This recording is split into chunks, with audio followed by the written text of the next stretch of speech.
ำสอนของพระคุณหลวงพ่อฤาษีวัดท่าทรงวันนี้เสนอตอนธาตุกิเลสกิเลสตัณหาอุปาทานอกุศลกรรม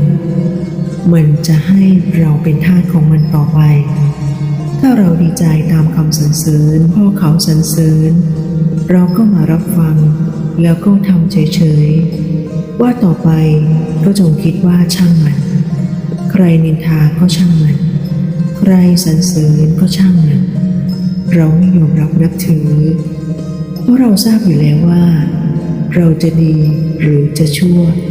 ตัวเราเท่านั้นเป็นผู้รู้